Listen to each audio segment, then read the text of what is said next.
né? Dentro da Econodata, a gente tem uma cultura muito orientada a métricas, né? Muito metric-driven. Então, praticamente tudo que a gente faz, a gente mede para ver se está dando ROI, se está dando retorno. Um grande desafio nisso, a gente sabe que não é bem assim, é só medir a métrica, só trazer o resultado e a gente consegue estar tendo as relações de causa e efeito claramente. Não é assim que funciona. Mas as métricas, elas servem para ser um balizador, ser um cheiro de o que a gente tem que fazer e para onde a gente tem que ir. No caso dessa exposição que a gente tem mais com branding, com marca, com founder-led growth, é mais difícil medir, mas a gente procura medir também. Exemplos, no meu podcast, no Roda B2B, a gente consegue estar avaliando quantos MQLs a gente consegue gerar via podcast. O pessoal que começa a comentar, começa a entrar nos links, né, nos PTAs que a gente divulga, a gente consegue medir, é mais fácil. Mas numa palestra, por exemplo, como é que você vai medir? Quantos negócios gerou numa palestra que eu dei, por exemplo, num RD Summit, né?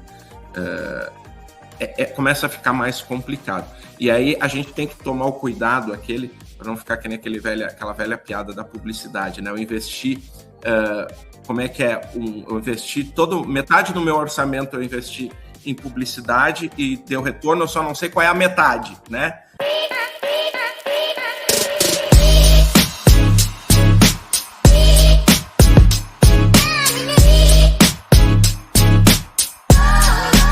Fala, Paulo, tudo bom? Tudo bom, Matheus? Como é que você tá? Tudo certo, estamos ao vivo aí, enquanto o pessoal vai entrando. Cara, primeiro eu queria te agradecer aí por topar bater esse papo com a gente, acho que vai ser super legal aí, a gente já trocou várias ideias aí fora das câmeras, até nas câmeras também, né? Já participei de um podcast de vocês aí um tempo atrás. Mas para a galera que está nos assistindo aí, essa é a nossa 39ª edição aí do nosso podcast da comunidade SaaS BR Club. Hoje estamos com o Paulo aí, que é CEO da Econodata. Paulo, se apresenta aí para a galera. Sei que você é uma figura bem conhecida aí, né, nos eventos, no LinkedIn e tudo mais, mas conta um pouquinho aí de você e da Econodata aí. Estou bem animado para esse papo. Legal. Matheus, em primeiro lugar, obrigado pelo convite. É um prazer estar aqui contigo e na comunidade do SaaS BR, tocando essa conversa aqui. Eu sou Paulo Kriser, sou CEO da Econodata. Econodata é uma plataforma de prospecção B2B, onde a gente consegue aplicar inteligência de mercado, uma segmentação muito profunda, e agora usando a IA. Então, a gente consegue trazer leads de uma forma muito qualificada, trazendo exatamente o tipo de empresa, o tipo de cliente que você precisa estar prospectando, né? Então, falando um pouquinho da Econodata, falando um pouquinho a respeito de mim, sou empreendedor aí há 2 décadas já, né? Eu tive um emprego CLT só na vida, aí já saí do emprego para empreender. Essa é a minha terceira empresa, terceiro empreendimento. E sou muito feliz empreendendo, apesar dos grandes desafios que a gente tem, né, Matheus, no Brasil, para empreender no Brasil. Eu acho que isso realmente é uma das formas, uma das principais alavancas de crescimento da sociedade, uma das formas que a gente tem de tornar o mundo melhor. Sensacional. Ô, Paulo, e você é um cara que se posiciona bastante, né? Eu vejo você frequentemente aí publicando conteúdo no LinkedIn, você está em vários eventos, né? Palestrando e tudo mais. Tem um podcast de vocês ali, né? Que é o Roda de Prospecção que você conduz, que é um podcast bem assistido e tudo mais. Acho que hoje em dia está muito na moda a galera falar sobre founder-led growth, né? Sobre CEO que produz conteúdo, mas você é um cara que já faz isso faz vários anos, na verdade, né? Queria entender, né, quanto que isso de fato agrega na estratégia de geração de demanda de vocês. Vocês até conseguem mensurar isso, né? Porque eu entendo que, com 1000 afazeres que você tem no dia a dia, se você dedica um tempo para isso, com certeza isso acaba mudando o reloginho de vendas ali da tua empresa no final do dia, né? Legal, bacana. Matheus, a gente tem, realmente, eu acho que essa exposição do CEO, ela é importante para alavancar a imagem da empresa e também para gerar negócios. E a gente faz isso com diversas formas, que nem você comentou agora, participação em eventos, palestras que eu dou, o nosso próprio podcast, que era o Roda da Prospecção, agora mudou o nome, teve um pequeno rebranding, agora é Roda B2B, acabou ampliando o escopo de atuação, a gente está no 3º ano. Então, essas são algumas das formas que a gente tem de estar gerando negócios e estar aparecendo. A empresa está aparecendo não só como empresa, como uma marca, digamos assim, mais fria, mas também trazendo mais pessoalidade à marca, né? Quando o CEO ou alguma outra pessoa da empresa se envolve nessa participação, nessa exposição e traz um tom pessoal para a marca e para as mensagens, isso traz acaba aproximando mais a audiência, deixando a audiência mais próxima, de uma forma mais íntima, vendo que tem uma pessoa ali por trás, né? Então, muitos falam, os negócios B2B são mais frios. No final, tudo é P2P, né? É people to people, a gente costuma dizer aqui dentro da Econodata. Então, a gente sempre está trabalhando de pessoas para pessoas. E aí, quando a gente aparece na mídia, PR, palestras, enfim, a gente acaba criando uma conexão muito maior com o público. Tu comentou, Matheus, de que resultado isso dá para a gente, como que a gente mede, né? Dentro da Econodata, a gente tem uma cultura muito orientada a métricas, né? Muito metric-driven. Então, praticamente tudo que a gente faz, a gente mede para ver se está dando ROI, se está dando retorno. Tem um grande desafio nisso. A gente sabe que não é bem assim. É só medir a métrica, só trazer o resultado e a gente consegue estar tendo as relações de causa e efeito claramente. Não é assim que funciona. Mas as métricas, elas servem para ser um balizador, ser um cheiro de o que a gente tem que fazer e para onde a gente tem que ir. No caso dessa exposição que a gente tem mais com branding, com marca, com founder-led growth, é mais difícil medir, mas a gente procura medir também. Exemplos, no meu podcast, no Roda B2B, a gente consegue estar avaliando quantos MQLs a gente consegue gerar via podcast. O pessoal que começa a comentar, começa a entrar nos links, né, nos TTAs que a gente divulga, a gente consegue medir, é mais fácil. Mas numa palestra, por exemplo, como é que você vai medir? Quantos negócios gerou numa palestra que eu dei, por exemplo, num RD Summit, né? Começa a ficar mais complicado. E aí a gente tem que tomar o cuidado para não ficar que nem aquela velha piada da publicidade, né? Eu investi, como é que é? Eu investi metade do meu orçamento eu investi em publicidade e deu retorno, eu só não sei qual é a metade, né? Que deu o retorno, aquela velha piada da publicidade. Então, quando a gente fala de branding, é muito difícil a gente estar medindo. Mas a gente tem formas de medir, como, por exemplo, quantas pessoas eu atingi ou impactei com aquela palestra. No caso, uma palestra da RD foram 5.000 pessoas que a gente falou. Então, a gente consegue medir impressões, pessoas, métricas de branding.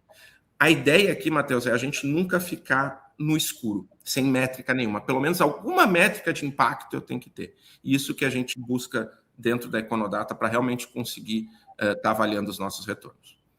Sensacional. E acho que você falou um ponto super importante aí em relação a essa parte de métricas, né? Porque eu vejo uma ansiedade muito grande em CEOs que começam a testar essa abordagem de produzir conteúdo a querer ter um retorno 1 para 1, né? Então, eu fiz aquela palestra, eu fiz aquele podcast, eu fiz aquilo. O cara quer identificar quantos ele gerou daquilo. E, na verdade, isso não vai acontecer, né? Porque a jornada ela não é totalmente linear. Às vezes é o seguinte, o cara tá procurando uma ferramenta como a sua.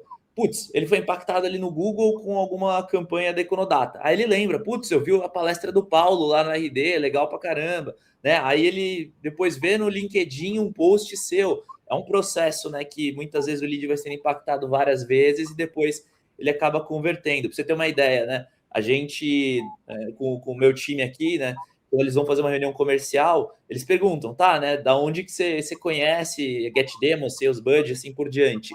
Mesmo que a atribuição direta toda tá marcando ou 100% de uma campanha do LinkedIn ou via Google, no final do dia eles falam, putz, eu vi o CEO de vocês publicando, nananana, né? E aí acabei ficando curioso, joguei aqui no Google e acabei caindo nessa reunião, né? Então, imagina, né? Se eu não tivesse postando conteúdo, eu ia pensar que talvez o resultado viesse daquela...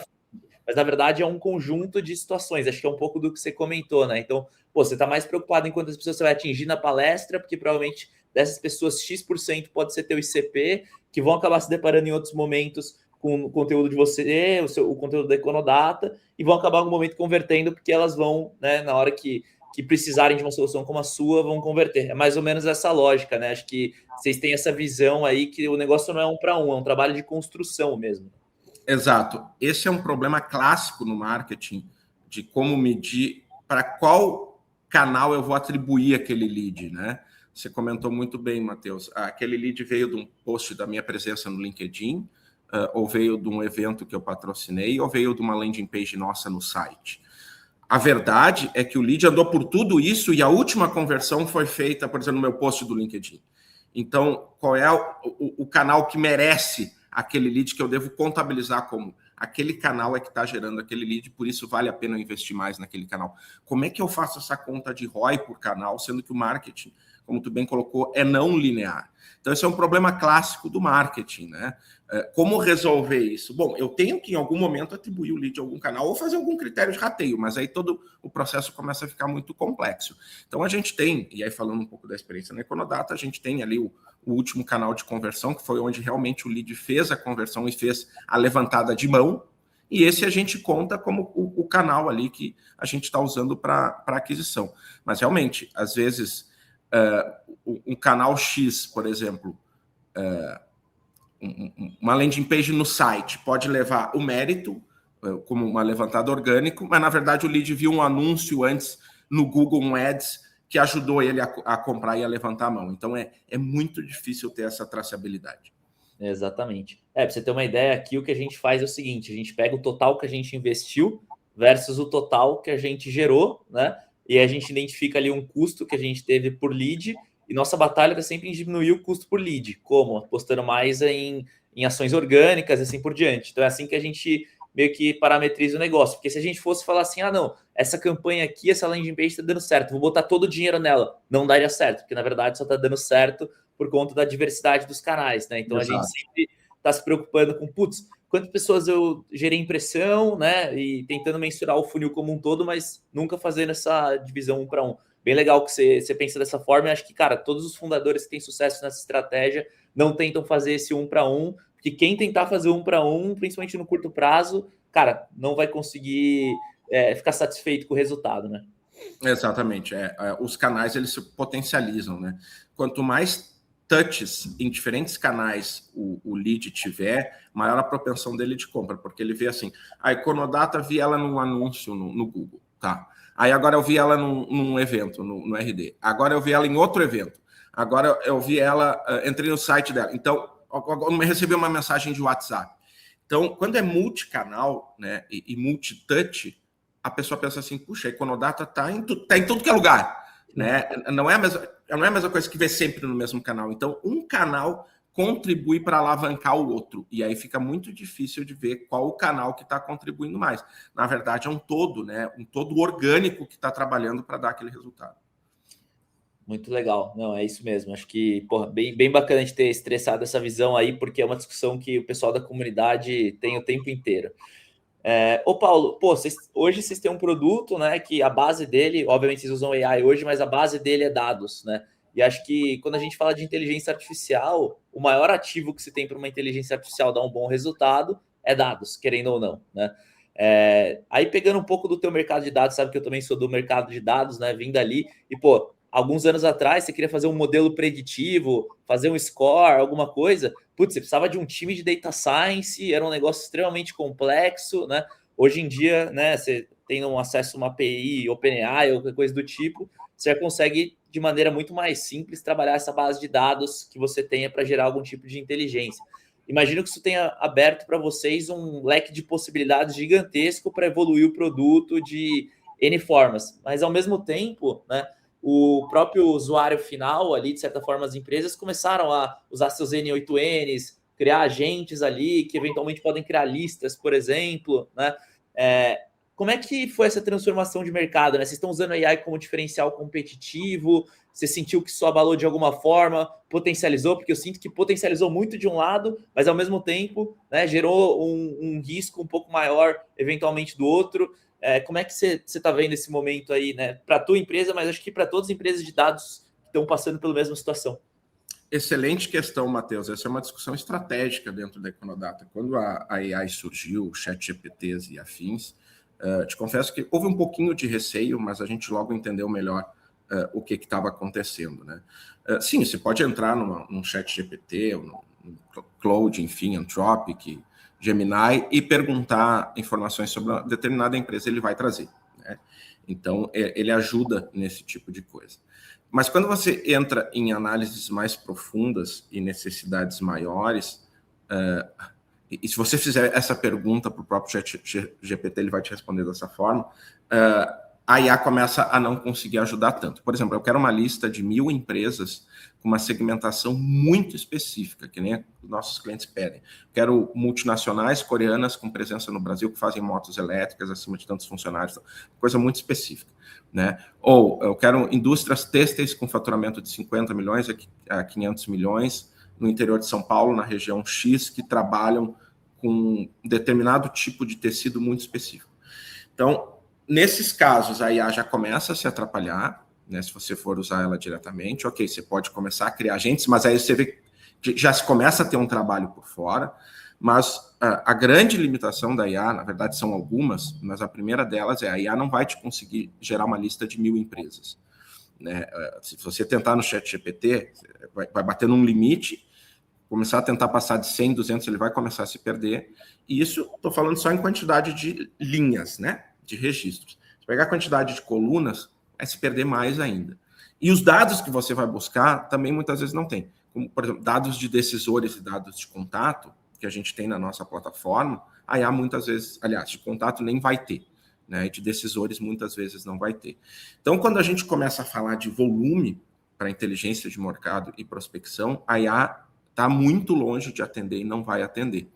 Porque procurando entrar num termo mais técnico, assim, para quem está nos assistindo, e essa comunidade ela é um pouco mais técnica também, né, para quem está nos assistindo, a IA, os modelos de LLM, eles conversam e trazem o resultado caminhando por dentro da rede neural. Então, ele é um modelo não determinístico em que ele vai trazendo tudo que está próximo. Então, ele não traz uma busca exaustiva. Eu quero todas as indústrias têxteis do estado de São Paulo. Ele não traz nem perto disso. A busca não é exaustiva.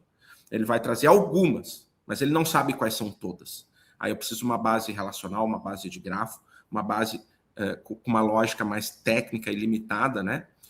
Que se chama de grounding, onde eu consiga realmente aterrar a minha resposta. A IA não faz isso, né? E aí entra a Econodata. A Econodata ela faz justamente isso. Ela vai te trazer uma resposta exaustiva. Todo o mercado de indústrias têxteis do interior de São Paulo, com faturamento acima de 50 milhões, está aqui. São essas 4.252 empresas. Então, esse é um ponto muito crítico na inteligência de mercado. Tem vários, tá? Esse é o primeiro. Eu vou trazer alguns aqui, senão vou passar o webinar inteiro só falando disso. O segundo, que é igualmente interessante, é a busca da IA, o retorno da IA, ele é não determinístico. O que quer dizer isso? Você pergunta para a IA hoje quais são as indústrias têxteis do estado de São Paulo, ela vai trazer uma resposta. Você pergunta amanhã, vai trazer outra resposta diferente, né? Porque a rede neural e as buscas que ela faz em cima disso tendem a um comportamento não determinístico, né? Ele é probabilístico. Então, isso traz incerteza e insegurança para quem está perguntando e precisando dessas respostas de uma forma precisa, né? Então, essas são algumas das limitações que a IA tem e que a Econodata aí resolve. Então, não há essa competição, né? E aí, a outra parte da tua pergunta, respondendo, é como que a gente usa a IA para... Falei das limitações, né? Agora, como que a gente usa a IA para alavancar dentro da Econodata? Bom, aí a gente junta o melhor dos dois mundos. Eu enriqueço a minha base também com informações da IA e eu permito fazer perguntas muito mais profundas que só com uma base relacional ou só com a IA você não consegue responder, que é essa questão da segmentação profunda que eu te trouxe. Quais são as indústrias coreanas, multinacionais com presença técnica no Brasil que produzem motos elétricas, né? Então, se você for só lá na base da receita com o código KNAI, o KNAI não vai te trazer isso, né? Se você for só na IA, a IA não vai te trazer a lista completa. Você junta os dois mundos numa grande base de inteligência com grafos e conectada com IA, e isso te traz uma resposta muito mais completa, precisa e exaustiva, dizendo que está aqui todo esse mercado dentro do Brasil ou do mundo, né, para você trabalhar. Então, essa é uma, tem várias, tá? Mas essa é uma das formas que a Econodata está usando a IA para alavancar os negócios. Legal. Não, ficou super clara a tua resposta e acho que isso, se você for pegar o conceito do que você falou, isso se aplica ao porquê que os SaaS não vão morrer, né? A não ser SaaS que sejam muito superficiais. que é o que você comentou. Ah, beleza, quer gerar uma lista de 10 empresas lá, sem muita profundidade, um chat GPT vai te entregar. Mas, o que acontece, né? Quando você olha para os dados que aquela AI está trabalhando, ela, por exemplo, ela não vai ter acesso à base de CNPJs da Receita Federal, ela não vai ter acesso a outras bases específicas que são bloqueadas, por exemplo, que não é qualquer AI ali que não está disponível na internet, né? Hoje vocês têm bot, por exemplo, que entra, né, coleta as informações. Tem um tratamento de dados, né? Então, pô, vocês pegam, geram modelos em cima disso, e tudo isso treina a AI de vocês, né? Que consegue gerar um output um pouco diferente. E aí isso já é feito, né, em cima da jornada da necessidade do cliente. O cliente quer, de maneira simples, botar os filtros dele e achar quais são as empresas, ver qual que tem mais chance de fechar negócio. Ele quer gerar uma lista de tanto, ele quer integrar isso com o CRM dele. E aí já entra as limitações que, se for tentar fazer isso dentro de casa, faz menor sentido. É muito melhor você pagar lá, sei lá, R$2.000 por mês para que vocês façam isso do que você tentar montar toda essa operação dentro de casa. E eu tenho visto muita empresa que já tentou internamente fazer, não o business de vocês especificamente, mas outras, né, tentar, vou fazer tudo internamente aqui, vou fazer meu próprio CRM, vou fazer meu próprio sei lá o quê, porque fazendo no Lovable ali as telinhas parece bonitinho, parece que vai funcionar, mas no final do dia não sabe a pica que está se metendo para que isso pare em pé, né, que tenha governança, que seja funcional. Então, porra, eu acho que é sempre bom a gente reforçar essa visão aí, porque sempre quando você tem uma tecnologia nova, todo mundo se emociona e fala, nossa, vou fazer tudo dentro de casa, né? Acabou, a AI vai matar tudo, e a gente aqui de SaaS, né, que tem um pouco mais de profundidade, sabe muito bem que não é assim que a banda toca, né? A gente tem mais de 10 anos de casa de Econodata trabalhando com isso, e não é à toa, né? Para formar uma base dessas bem estruturada com as informações confiáveis, se leva um bom tempo, e a IA não consegue substituir dado coletado, curado, organizado, assim, de uma hora para outra, né? Então, esse é um dos pontos. E tu comentou disso do Lovable, né? De Vibe Code, enfim. Deixa eu trazer um exemplo que eu vi recentemente, acho que tu viu também, do Cloud, da Anthropic, que tem agora essas super funcionalidades de codificação que está todo mundo usando. E aí resolveram criar uma espécie de terminal Bloomberg. Não sei se tu viu essa, com o Cloud da Anthropic. Rápido, criando rápido, com aquela tela bonita preta, gráficos e indicadores e os stickers das ações, né? Todo o terminal com tudo, coisa mais linda, aquilo, e criaram rápido, assim. E aí o pessoal ficou assim, vai acabar a Bloomberg, vai acabar o mundo, vai acabar tudo. E aí viram que era tudo lindo, tá tudo funcionando, os stickers ali. Mas os dados, e o que estava sendo alimentado, e os dados ali estavam muitos incorretos. Foi um fracasso, né? Então ele foi muito rápido para desenvolver algo que não estava preciso, que não estava curado, que não estava funcionando. Então acho que esse é um bom exemplo que simboliza muito o que tu está trazendo, Matheus, que às vezes tem muito oba-oba ao redor da IA, de que ela vai resolver todos os problemas rapidamente, mas que não é bem assim. Tem aquela curva do Gartner, né? Que vai mostrando das novas tecnologias, passa por um pico, aí tem uma queda de decepção, onde a gente vê, opa, não é tudo isso, não é bem assim, e depois começa a se recuperar e entra num período de mais normalidade, de mais realidade, que antes era uma idealização, né? Só para complementar o raciocínio, teve aquela pesquisa do MIT, de 6 meses atrás, em que eles mostraram que os projetos de IA dentro das empresas, 95% falharam, né? Só 5% deram resultado, que teve muito oba-oba. Não é assim para implementar um agente, para implementar um prompt que funciona, para uma passagem de contexto. Então tem um trabalho forte por trás.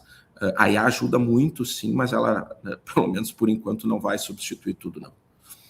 Total. E eu costumo sempre falar, né? Uma coisa é você criar ferramenta, outra coisa é você criar produto, outra coisa é você criar negócio. Muita gente pensa que quando está criando ali uma telinha no cloud, codando, por exemplo, está criando uma startup. Cara, não é bem assim. Ferramenta é aquilo que você cria para você, que funciona para você. Produto é aquilo que você cria que vai servir para uma série de clientes, vai ser escalável, né? E negócio é aquilo que gera receita, se paga efetivamente. Pô, você construir ferramenta hoje em dia ficou fácil. Um MVP, um protótipo, legal, isso está fácil realmente, que é o que o pessoal fez no seu exemplo da Bloomberg.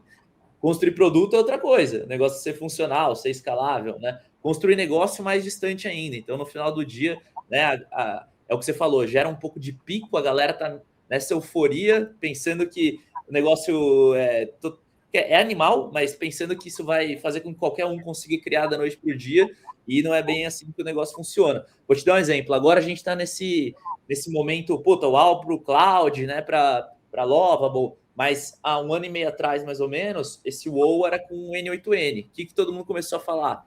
Vou criar os meus agentes SDR dentro de casa, por exemplo. Eu conheço 2 empresas que tentaram fazer internamente SDR usando N8N e afins. Uma teve um vazamento de dados, por quê? Porque fizeram um negócio lá, né, plugado no CRM, não sei o que, isso aqui, pô, era alguém que não sabia muito bem o que estava fazendo, estava só criando ali, não sabia que tinha uma camada de segurança que precisa ser implementada. Então, foi um caso complicado.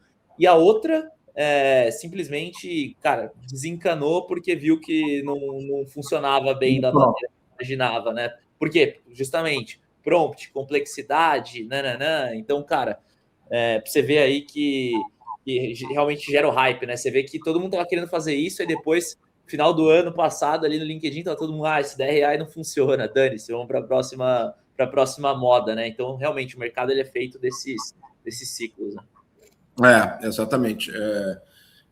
A inovação é o primeiro momento, né, onde as coisas acontecem, e aí todo mundo quer ir, quer tirar proveito daquilo rapidamente, mas o que costuma acontecer é que se precisa de uma preparação, um entendimento maior, e ainda não se conhece tudo o que está por vir depois daquilo. É o desconhecido, né, Matheus? Aquilo que a gente não sabe que não sabe. Então, se assume um risco, e muitas vezes a coisa não é tão simples. E o que a gente percebe é assim, a IA ajuda a ganhar muita produtividade, sim, ajuda. Ela dá para fazer coisas incríveis que automatizam muitas coisas. Mas para criar esses agentes, para fazer isso funcionar, não é tão simples.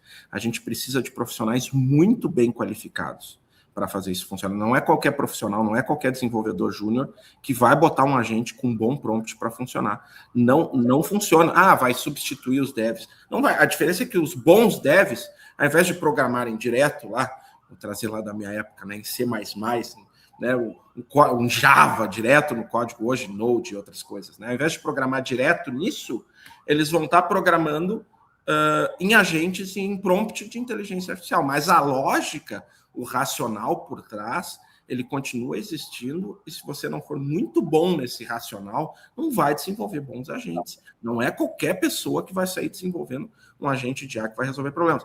Tem que ter um racional ali, uma base técnica para conseguir fazer isso funcionar bem. Exatamente. E os bons desenvolvedores que eu conheço estão usando AI para caramba como copilot mesmo, para facilitar o trabalho, para acelerar, mas a lógica por trás, né, é totalmente deles. Então, concordo totalmente com você. Ô Paulo, uma coisa legal, lembrei aqui, inclusive, né, uma vez a gente foi almoçar, jantar, não lembro, e, cara, você tinha comentado que um ponto bem legal de alavanca de vocês tinha sido quando vocês implementaram ali dentro do site de vocês um ponto que quando alguém busca um CNPJ na internet, abre lá Econodata, acho que muitos que estão assistindo a gente, inclusive, que já buscaram algum CNPJ, já caíram no site de vocês, né? E aí você tem alguns dados enriquecidos, se você quiser mais, aí você acaba caindo ali realmente no funil de vocês. Mas, pô, eu vejo isso como uma puta estratégia de product-led growth, de certa forma, né? Você até comentou na época que eram milhares, centenas de milhares de visualizações por mês. Então, pô, super canal orgânico aí, de certa forma, que ajuda a espalhar a marca de vocês, né? Ver valor no produto. Conta um pouquinho dessa estratégia, impacto dela na operação hoje, continua nessa tocada aí que você comentou? Legal. Matheus, não foram dezenas nem centenas de milhares de views no site, não. São 7 milhões de views no site por mês. Nossa Senhora. E já foi 10. Já foi 10. A gente já foi, Matheus, um dos 100 sites mais acessados do Brasil. Né? Com 10 milhões de acessos mesmo. Com 10 milhões você consegue estar entre os 100 mais acessados. Hoje nós caímos para 7 milhões, que é uma pancada ainda, né? Por causa muito da IA, da IA do Google ali, direto na busca, né, que acontece. Então, nesse caso, sim, a IA trouxe, nos afetou um pouco, mas a gente conseguiu fazer ajustes no site para aumentar a conversão e ele ser mais assertivo. Então, com 7 milhões, a gente hoje ainda vende mais, né? Mas são 7 milhões de acessos mensais. A gente, inclusive, põe anúncios no site que complementam a nossa receita sem a gente fazer nada, né? Mas falando dessa estratégia, como é que ela funciona? Assim, muitas vezes, já ouvi falar da Econodata, eu pesquiso uma empresa no Google, aparece vocês. né? Então, a estratégia é justamente essa. A gente pegou nossa base de dados, indexamos ela no Google com dados de empresas e fornecemos dados de empresas para as pessoas de forma gratuita, né? Então, se você quer saber o que uma determinada empresa faz, onde ela está localizada, qual o porte dela, você digita no Google, vai cair numa página da Econodata, né? Por exemplo, a GetDemo, né? Você digita a GetDemo, CNPJ, lá aparece uma página da Econodata para GetDemo, vai ter algumas informações da GetDemo lá, como porte, sócios, enfim. Então, são informações públicas, né? Então, são informações disponíveis publicamente que a gente organiza nessas páginas para as pessoas acessarem. Como todo mundo busca dados de empresa, isso gera 7 milhões de acessos. Além disso, a gente tem listas gratuitas lá, curtas, pequenas, de teste, que nem comentou o Product-Led Growth, né? Então, é uma isca, é um chamariz. Muita gente prospecta usando o site gratuito da Econodata, sem pagar nada, com seus limites ali, não consegue uma série de dados, enfim, mas às vezes a pessoa não tem orçamento, uma empresa menor, prospecta utilizando o site da Econodata. Eu vi vários casos assim. Então, é um freemium que as pessoas usam para prospectar com as listas também.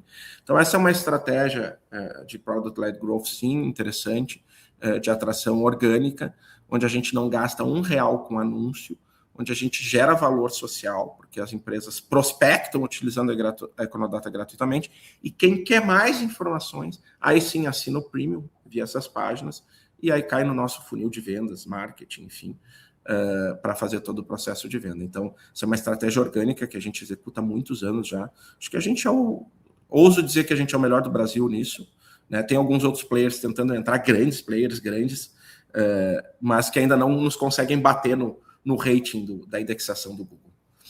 Isso aí é muito foda. Acho que, vocês perceberam que existia uma demanda gigante por uma parte da solução de vocês, né? As pessoas buscavam isso organicamente, vocês foram lá, disponibilizaram, ganharam esse mercado, né, que ninguém tinha ali de certa forma, e souberam muito bem amarrar isso, né, em torno de um funil ali para gerar valor e depois fisgar essa galera e trazer. Claro que tem gente que nunca vai virar cliente, mas de qualquer forma tá conhecendo a marca, tá passando por ali. Então, acho que essa estratégia ela é sensacional, assim. Foi um dos pontos quando você me contou que eu falei, puta, que foda, os caras conseguiram encontrar uma demanda reprimida, botaram o produto deles ali e geram um volume orgânico absurdo. Isso é muito legal. Um comentário ainda, Matheus, só para finalizar esse assunto. Para fazer isso não é simples, tá? Não é, puxa, vamos gerar 10 milhões de acessos mês aqui, é rápido, põe uma pessoa lá para fazer e deu. Isso a gente também está há muitos anos no ar, e hoje a gente tem um time de TI, de tecnologia, com tech lead, com especialista, com consultoria em cima, só para o site, só para isso que a gente está falando aqui. Então a gente tem um time aí, acho que hoje está em 7 pessoas, com uma liderança, com mais uma consultoria apoiando, com mais um especialista em SEO, tudo para montar isso para a gente ficar o melhor do Brasil posicionado aí. Então tem um belo investimento mensal que a gente faz para conseguir manter isso ali como primeiro lugar, né, no Brasil. Não, sem dúvida, porque primeiro que é uma quantidade de dados gigante indexada, né? Segundo que, cara, é o que você falou, SEO na veia ali, tem que estar acompanhando. Provavelmente vocês já estão vendo GEO também para, né, pegar essa transição e a IA indexar e falar o dado trazendo de vocês. Acho que imagino que tenha várias estratégias que vocês estejam usando, não é simplesmente, taca o dado lá e deixa lá faz anos, né? Tem um processo de atualização desse dado, então, imagino que não seja uma operação fácil, né? Tu comentou dentro da inteligência artificial, o termo é é o GEO, né? GEO, Generative Experience, dentro da inteligência artificial lá, né? Tem a sigla, é o SEO da IA, dentro da IA, é isso né? aí. É isso aí. A gente começou a trabalhar nisso, e se você buscar, por exemplo, eu quero saber o faturamento da SalesBuddy, ou o faturamento da Econodata, ou o faturamento da Ambev, né? Se você buscar isso dentro da IA, muitas vezes você vai ver que ela vai começar a buscar, vai fazer um deep research e vai aparecer o sitezinho da Econodata sendo buscado para trazer os dados. Eu já fiz isso. Já fez? E aparece dentro da IA. Então a gente está fazendo SEO já dentro da IA também. E hoje, olha que interessante, legal citar isso. Hoje, a IA, a gente tem nossos canais orgânicos, o que mais gera acesso o que mais gera lead é o SEO no Google, né? Mas a IA, dentro de todos os canais que a gente tem, são muitos, já é o 7º trazendo mais leads para dentro da Econodata, com essa estratégia do SEO dentro da IA. Que legal. Vocês foram pioneiros nesse lance do SEO mais PLG ali, né? Pelo menos não lembro de outra empresa brasileira fazendo isso nesse nível. Aliás, tem uma outra história legal também, que é a Isis da Kiwi. Ela me contou também no podcast que eles fizeram uma estratégia semelhante, mas aí mais focado no produto deles ali. Mas, cara, muito legal também a história que ela trouxe. Acho que são os dois cases que eu conheço brasileiros, assim, que conseguiram tracionar bastante a partir desse tipo de estratégia. Ô, Paulo, e aí pegando, mudando até um pouquinho o assunto aqui, né? Que eu acho que é interessante perguntar. Pô, quando a gente olha para o produto de vocês já estão há vários anos no mercado, já é um produto mais maduro. E é o que você falou um pouco antes ali. Todo produto, de certa forma, ele tem uma curva, né?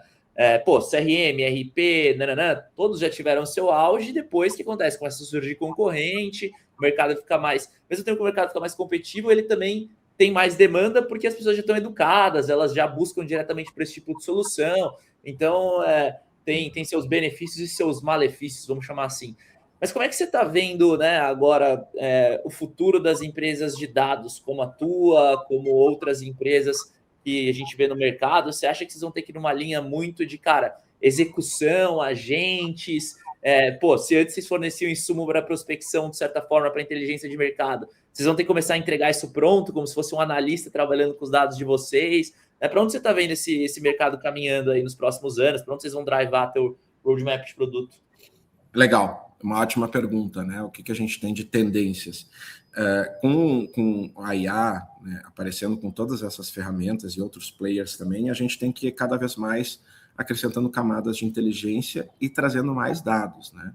Então, no caso da Econodata, um diferencial nosso é que a gente tem também dados primários, né?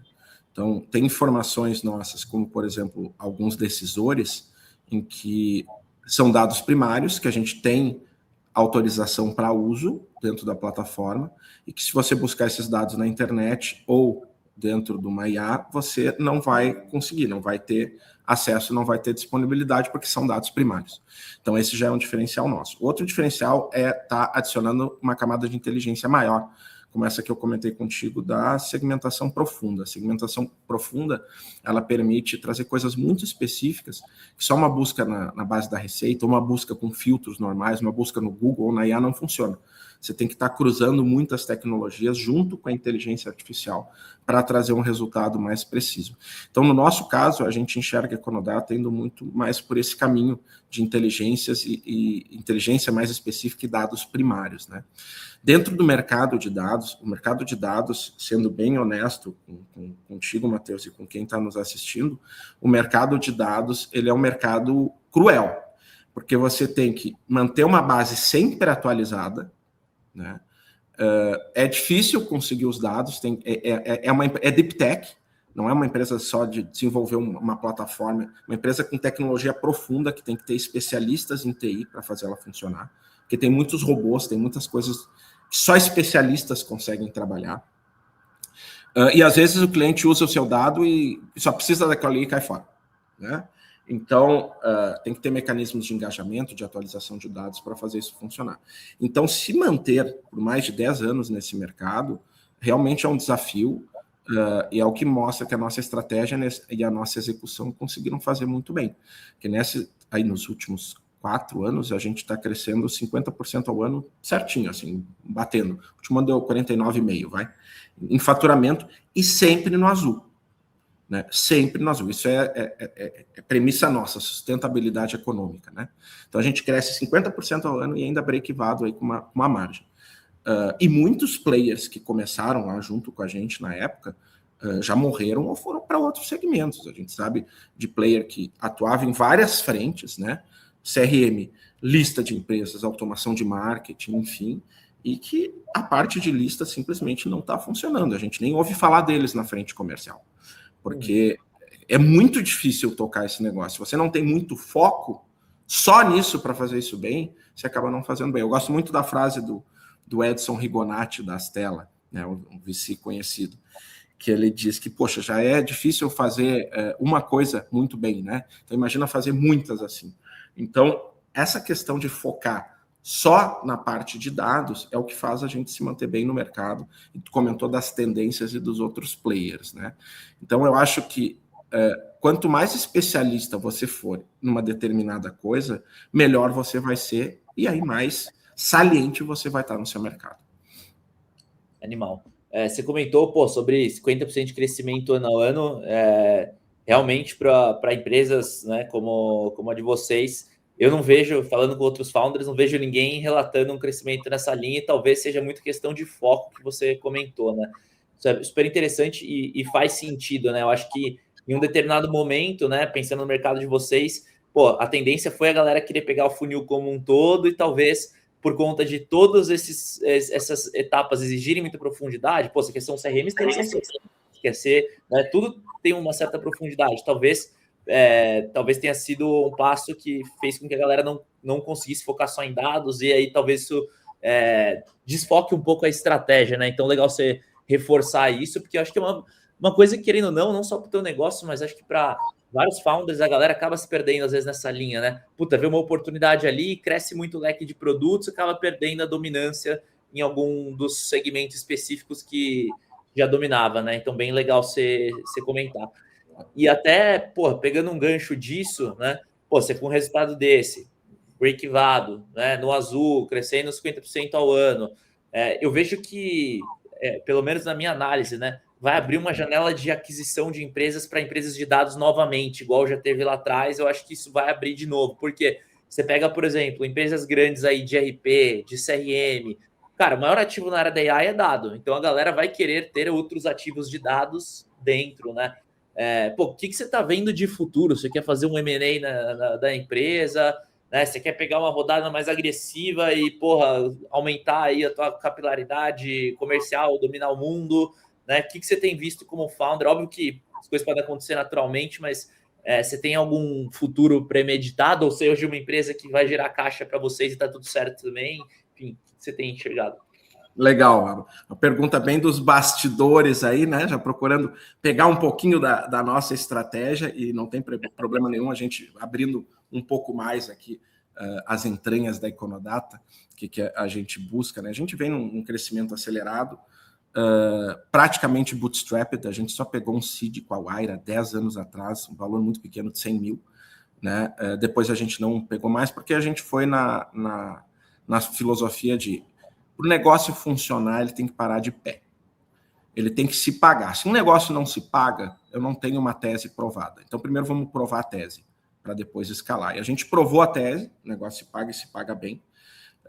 E aí começamos a crescer e escalar mais. E o que a gente enxerga daqui para frente? Bom, primeiro ponto, M&A, aquisições. Já recebemos oferta de compra, a gente negou, né, o processo ali, o earn-out não era legal.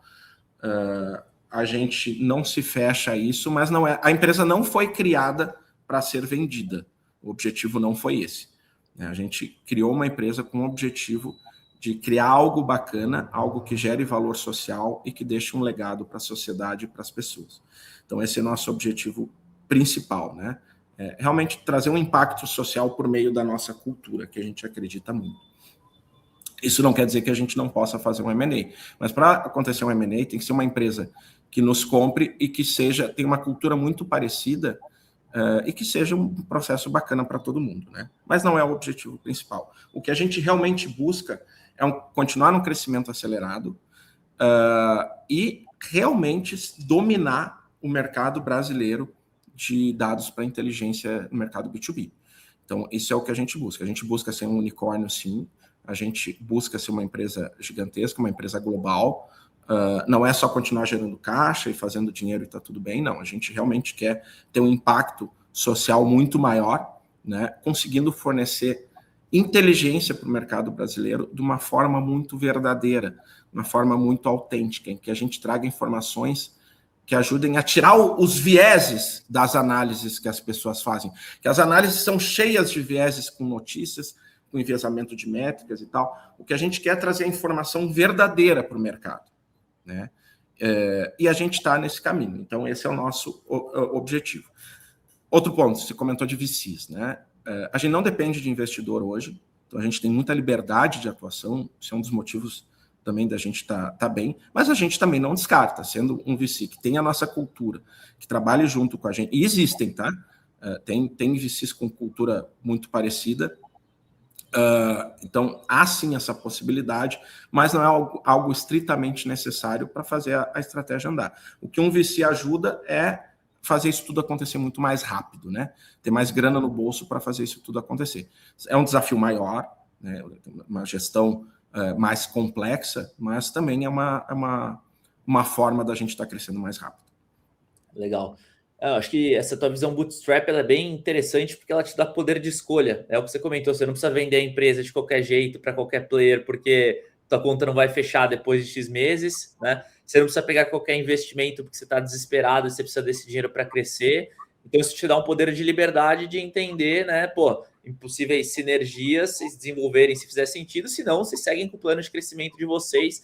E acho que é a visão correta no final, né? O negócio tem que se pagar. Acho que se criou uma cultura ali meados de 2019, 20, que o dinheiro estava sendo distribuído a rodo, vamos dizer assim, de empresas que acabaram acelerando demais e nunca mais conseguiram se pagar, né? Acabaram se perdendo ali com valuations impossíveis de sair. Então o fundador vai ficar lá tentando pagar essa conta pro resto da vida e não vai conseguir, né? Então acho que, porra, essa mentalidade que vocês têm aí é super interessante. É uma mentalidade que eu também tento trazer para as minhas empresas, né? A conta precisa fechar independente de qualquer coisa. Tem casos que a gente viu aí na época da pandemia que o juro baixou para 8% ao ano, ficou bem baixo, né? Ali 2020, 2021, de empresas que captaram 500 milhões de reais, meio bi de real, com valuation astronômico, e que agora vai fazer o exit como? IPO já é absurdamente difícil de fazer no Brasil. Quanto tempo não tem, né? É muito difícil. E com valuation desses, ter levantado tanta grana, como é que vai ser a saída disso? Como é que vai funcionar? Né? Eu enxergo muito assim, e isso faz parte da filosofia de sustentabilidade econômica, que quando a gente for, e a gente em algum momento vai fazer, né? Ter um IPO, levantar mais grana, ter um IPO, fazer um IPO, eu quero que os meus investidores façam dinheiro com a companhia.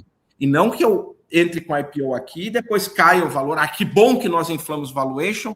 Eu fiz um monte de dinheiro, mas agora um monte de gente, para não usar a palavra, um monte de gente se ralou, né, perdendo dinheiro porque eu inflei meu valuation. Não, eu quero que todo mundo faça dinheiro comigo. Né? Esse é uma base de filosofia de sustentabilidade econômica para todos. Ela é muito mais difícil de ser executada, mais fácil é tu estar na vitrine fazendo IPO explodindo e depois uma hora cai. Esse é o mais fácil de ganhar fama e dinheiro, mas não é o que a gente está buscando aqui. O que a gente está buscando aqui é um ganha-ganha para que todos os investidores ganhem juntos. Exatamente, não, acho que é exatamente essa visão. E como você falou, IPO, cara, é quase que um sonho, né? Porque é muito complicado, existem janelas e tal, então pô, criar uma empresa com caixa desde o início, se um dia for fazer o IPO, na verdade é de maneira estratégica para gerar dividendo, né? Acho que tem que ser esse objetivo, né? Se não for esse objetivo, você tá, né, não tá fazendo sentido aquilo que você tá fazendo. O objetivo, Matheus, não é o IPO, né? O IPO ele é um meio para eu se chegar num outro fim que eu quero, como ter uma empresa maior, ajudar mais a sociedade, enfim. O IPO é um meio de alavancar, de captar recursos para executar uma estratégia que eu tenho. Mas muito empreendedor pensa, o meu objetivo é o IPO, né? Que daí eu vou estar famoso. Né? Ele pegar o dinheiro, botar no bolso, né? E aí, pô. Deu, né? E aí vou viajar e acabou. Aí aparece ali a minha foto na Nasdaq ali, né? Naquela esquina ali no telão e tal. Pronto, conquistei. Não, o IPO é só um meio para se chegar num objetivo muito maior. Sensacional. Ô, Paulo, a gente falou muito sobre evolução de produto, né? Mas eu acho que tem um outro fator que é evolução de mercado. Vocês hoje eles acabam atuando, né? Pô, mais para as áreas, principalmente ali de vendas, / inteligência de mercado, / inteligência comercial. E, porra, você vê que com o próprio lance de AI, né? Ou até mudanças de mercado, você vê que cada vez mais a galera tem falado sobre diminuição da relevância do outbound, agentes fazendo outbound, né? Obviamente a gente sabe que isso não vai acabar, né? Isso, em vários casos, é a galera, porra, emocionada ali com agentes e tudo mais.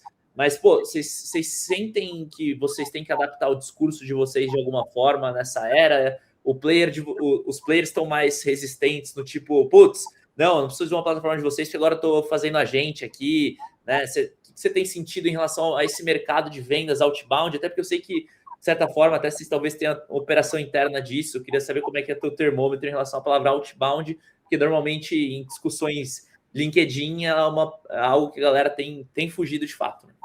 Legal. Vou te trazer um fato inicial nosso, tá? Aí, os últimos meses é recorde de volume de vendas atrás de recorde de volume de vendas dentro da Econodata. O time comercial comemora quase todo mês recorde. Então, a gente nunca vendeu tanto, tá? Claro, só isso não prova o que tu está trazendo, né? De que o multibalde funciona e tal. Mas a gente está vendendo bastante. Outro ponto para a gente ponderar na discussão. Eu já ouvi, cold call está morta, cold e-mail está morto, cold WhatsApp. E aí tudo tá morto. Tudo é um chamariz para chamar a gente para o meu conteúdo, para eu trazer o meu viés da minha linha de pensamento, né? Então, tudo em algum momento morre, mas nunca morre. Cold call hoje existe, gente, em mercados mais tradicionais, como a indústria, tem uma gatekeeper, uma secretária atendendo linha fixa, você vai prospectar na indústria, você vai fazer cold call. A gente faz hoje. Né? O cold e-mail funciona, não em todos os casos, mas funciona. Então, depende muito do mercado que você está atuando. Tá? Até outbound, primeiro, o outbound não vai morrer. O que acontece é a forma que ele vai sendo feito, vai mudando ao longo do tempo. Mas prospecção ativa jamais vai morrer, porque a principal forma da gente fazer negócios é ativamente a gente ir atrás de alguém e não ficar esperando o lead cair no colo. Né? Eu até posso ter canais orgânicos que fazem isso, mas é muito dependente eu ter que ficar esperando, né, algo acontecer sem eu proativamente poder fazer alguma coisa. Então, o outbound ele sempre vai existir. A questão é como ele é feito. Né? Sem eu ter, hoje em dia, um agente humano trabalhando claramente com isso, é difícil eu conseguir treinar um agente de IA para ter todas as nuances que a gente tem num processo de outbound, de tom de fala, de cadência, de tempo de silêncio, da pessoa querer conversar com a gente de IA. Em algum momento isso vai acontecer com mais intensidade, as pessoas vão estar acostumadas a conversar com os agentes de IA, porque eles vão conversar muito bem. Mas, na minha opinião, tá, Matheus, isso ainda vai demorar um tempo. Eu vejo empresas oferecendo agentes de outbound que conversam, que falam tudo perfeito e tal. Não dá certo ainda. Cara, eu testei, não, vamos ver isso aí. Cara, não funcionou. Aí eu liguei para a empresa, eu fui atrás da empresa, e aí eu perguntei para o SDR que me atendeu, eu disse, olha, vocês têm um agente, por que vocês não usam o agente de vocês para me atender? Por que tem um SDR humano aí? Não, é que esse agente é para outra especificidade e tal. Pô, cara, quem sabe faz ao vivo, né? Casa de ferreiro, espeto de pau não funciona. Então eu nunca vi isso funcionar bem. Em algum momento vai funcionar? Vai. Acredito que vai. Mas isso ainda vai muito tempo, sabe? Então tem muito trabalho humano para ser feito. O que acontece hoje é que esses agentes eles vão automatizar um pedacinho da jornada. Como, por exemplo, conversas de WhatsApp no topo do funil. Isso já funciona bem. Né? Isso a gente já consegue estar automatizando bem e está já diminuindo o time de SDRs para fazer isso. Mas conversar, ter o toque pessoal, né? Ter o engajamento emocional, o rapport, ainda, olha, vai levar um bom tempo para IA conseguir fazer isso. Legal. Sabia que você me responder isso, e acho que é até o último ponto de conclusão que eu queria chegar, que acho que a gente tem que desmistificar as discussões de LinkedIn, né? Às vezes a bolha LinkedIn ela é meio tóxica, né? Porque todo mundo ali tá ou tentando vender algum produto, ou tá imerso em alguma realidade que não é realidade da economia real. Vou dar um exemplo aqui. Eu vendo majoritariamente para empresas de SaaS. Porra, é a galera mais digitalizada do mundo. Para mim, o LinkedIn é um puta canal. Agora, dependendo do produto que você for vender, se for vender um produto para uma indústria, como você comentou, LinkedIn é uma porcaria de canal, porque o dono de uma indústria de 300 milhões de reais, ele não tá no LinkedIn, ele não usa rede social, ele é um cara que vai em evento regional, é um cara que vai querer falar no telefone, então acho que tem muito essa camada, né, de canal certo, segmento certo, né, e nenhuma estratégia ela funciona para o todo. É o que você falou um pouco ali do lance do SDR AI lá. Se eles tivessem se alguém tivesse criado um produto desse focado em call center, talvez funcionasse melhor do que implementar isso numa operação que faz uma venda enterprise consultiva. Exato. Então, acho que tem essas nuances também que precisam ser analisadas, né, quando você vai criar um agente. Que o problema é que a galera, você vê lá, né, esses tempos eu vi um post, esses tempos não, já faz uns 4 meses, de um cara falando que criou um agente de AI templatizado no 8N, quem comentasse lá, ele ia passar o projeto inteiro. Imagina que não teve de gente de todos os tipos de negócio tentando implementar aquele troço lá, claro que não vai funcionar, né? Então, acho que esse ponto aí que você trouxe de, pô, ver o seu segmento, ver o canal correto, né? Ele tem muita diferença, né? Não dá para você seguir a modinha ali e achar que só a tecnologia vai resolver teu problema.